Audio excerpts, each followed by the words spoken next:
Hello again, and welcome to Matt and Michael's Lockdown with Matt Gilsenan and myself, Michael Farry. It's the end of September, and we have a varied programme for you today. We have a couple of songs from the Great American Songbook, one sung by Matt, I Dream of Jeannie, and one sung by his old friend Kevin Byrne. We have two songs from The Sound of Music from that great Navan concert of 1987. I have two poems. One remembers the burning of Trim Barracks and the burning of premises in Trim afterwards by the Crown forces. And I have a poem about trees. And we end up with some music from Skeelta and some images of a foggy autumnal morning in Trim. I hope you enjoy it. Here's Matt. Well, thanks, Michael, and greetings to people everywhere. Today's contribution to our lockdown series consists of two short songs from the beautiful soprano voice of Margie Mulvaney. The great and gorgeous Margie sang these two songs from The Sound of Music in the gala concert which was held in Navan in October 1987. The first one is The Hills Are Alive with The Sound of Music, and the second song is Climb Every Mountain. The piano accompaniment for the concert was by Marion Gogarty. So we've nothing more to do now but sit back and enjoy the beautiful singing of Margie. Thank you.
This poem is a very well-known poem from our school books.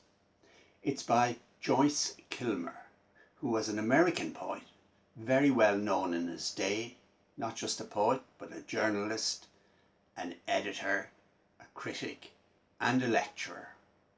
His poetry and his work were coloured by his Catholic faith. When America joined World War I in 1917, Joyce Kilmer enlisted in the army, and he went to France and fought on the Western Front, and he was killed there at the age of 31 in 1918, a few months before the end of the war. His poetry is now almost unknown, apart from this one poem. I'm reading this poem because at this time of the year, trees begin to come into their own as autumn starts and the leaves begin to turn. Trees by Joyce Kilmer. I think that I shall never see a poem lovely as a tree whose hungry mouth is pressed against the earth's sweet flowing breast, a tree that looks at God all day and lifts her leafy arms to pray, a tree that may in summer wear a nest of robins in her hair, upon whose bosom snow has lain, who intimately lives with rain. Poems are made by fools like me, but only God can make a tree. Thanks, Michael.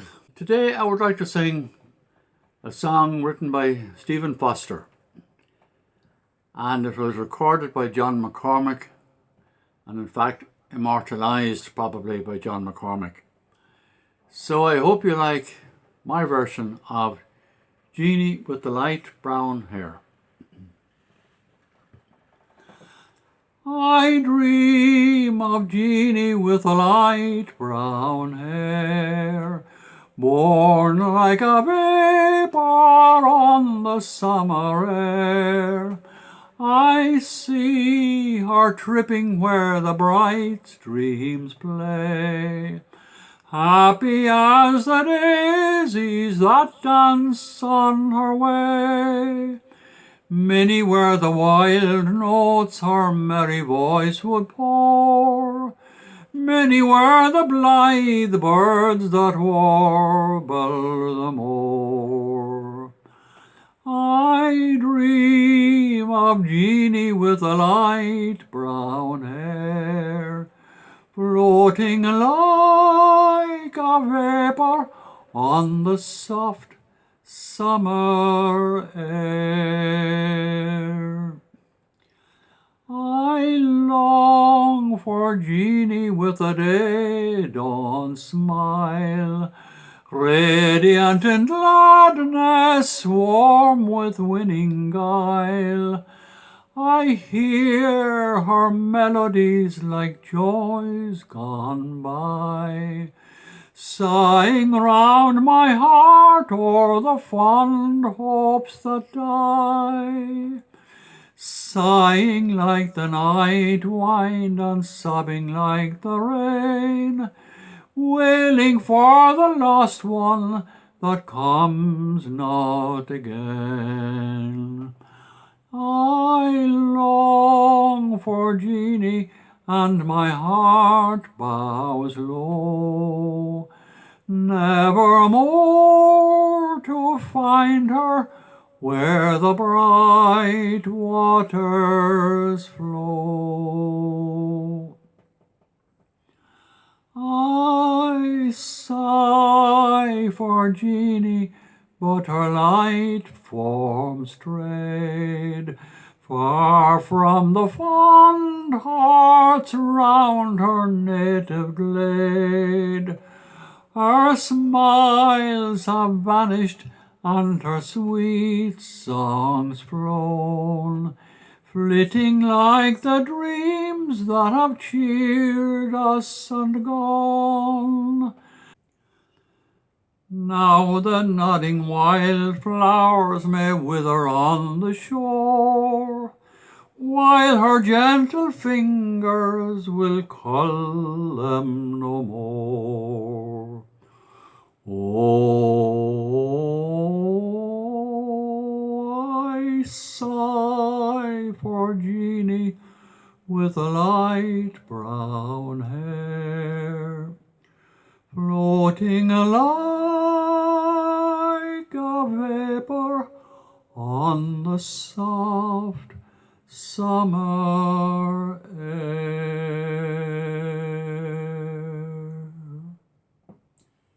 Thank you very much. Thank you. Thank you, Matt.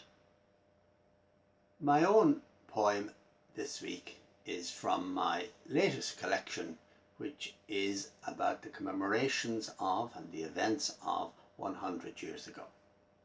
And locally here in Trim, at the moment, we are commemorating the burning of Trim RIC barracks by the IRA and the subsequent burning of a number of houses and businesses and the town hall in the town by Crown forces, auxiliaries and blackened hands. Trim RIC barracks was attacked and burned by the IRA on the morning of Sunday the 26th of September 1920. Nobody was killed, a head constable was injured, and a lot of arms were taken by the IRA. It was interesting that some of the RIC, the policemen, had been at Mass that morning, and the IRA waited outside the church to apprehend them on the way out. One of the RIC, in fact, hid in a confessional, and the IRA found him there and brought him out. So when I came to write a poem about this, I wrote it through the eyes of the head constable, who I put at Mass that morning, listening to the sermon, and, as often happens, his mind wandering on current events, the way his situation as a policeman in the town had changed, the way people looked at him had changed. I imagined this head constable, Patrick White, looking up at the crucifixion window and seeing there the figure of the Roman centurion at the foot of the cross.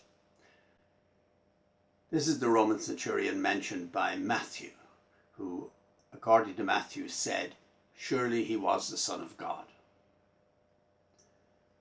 In some places, not in the Gospels, he's called Longinus. The title is long and descriptive.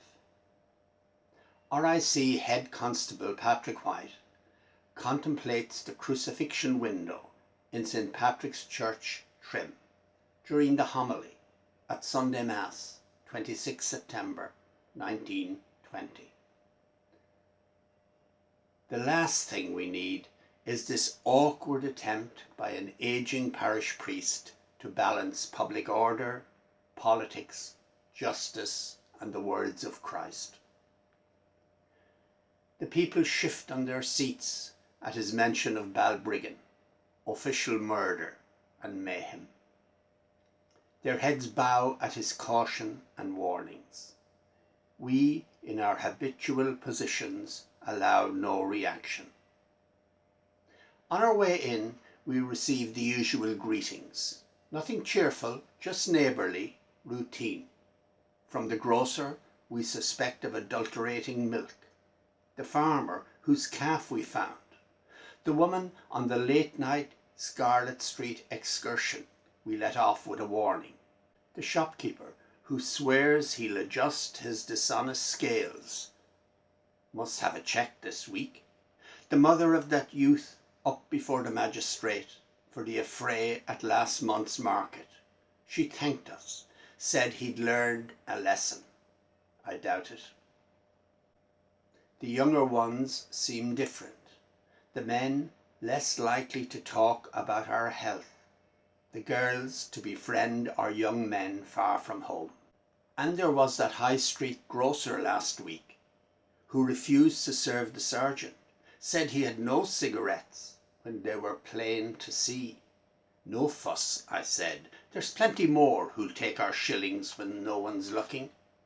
Up there's Longinus the centurion, on duty for God and empire, determined to fulfil what it is he signed up to, even in a God-forsaken corner of an empire where the people followed the latest prophet promising paradise, where all attempts to make things better are twisted into front-page fodder, careless of the truth, whatever that is. His uniform is striking, as bright as the Birmingham glassmiths imagined it. Those golden tights would make a stir in Market Street. I must remember to buy a new shirt for the do in the castle, and if Bob Allen refuses to sell me one, I'll have an old one, washed and starched. Make the best of it. Another innocent victim. He's finished at last. We'll stand for the creed. Credo in unum Deum, Patrum omnipotentem. The events in Trim on that Sunday received wide publicity in Ireland, in the United Kingdom and abroad. There's an exhibition to mark those events in the Credit Union Trim, put together by local historian and county councillor Noel French, who has also provided a booklet of information on the events, and that's free. Meath County Library have also produced a volume called Trim September 1920, which has press cuttings, reports by participants, etc. about the event. It's a beautiful production and it should be available in local shops. And now we have a song from Kevin Byrne, who was very active in Trim musical societies and pantomime societies before he emigrated to England and then to Australia. He's home now, and Matt enticed him into his den to record some songs. And here's one I'm sure you'll enjoy. Wise men say only fools rush in, but I can't help falling in love with you. Shall I stay? Would it be a sin if I can't help falling in love with you? Like the river flows surely to the sea, darling, so it goes. Some things are meant to be. Take my hand, take my whole life too, for I can't help falling in love with you. Like the river flows surely to the sea, darling, so it goes. Some things are meant to be. Take my hand, take my whole life too, for I can't help falling in love with you. No, I can't help falling in love with you. Thank you, Kevin. And we'll end this week with a short excerpt from The Horseshoe by Gilsenan, David Gilsenan's group based in Switzerland. And while you're listening to the lovely music, you can look at some lovely scenes from an autumnal morning in Trim. We hope you enjoyed it, and we'll see you again next week.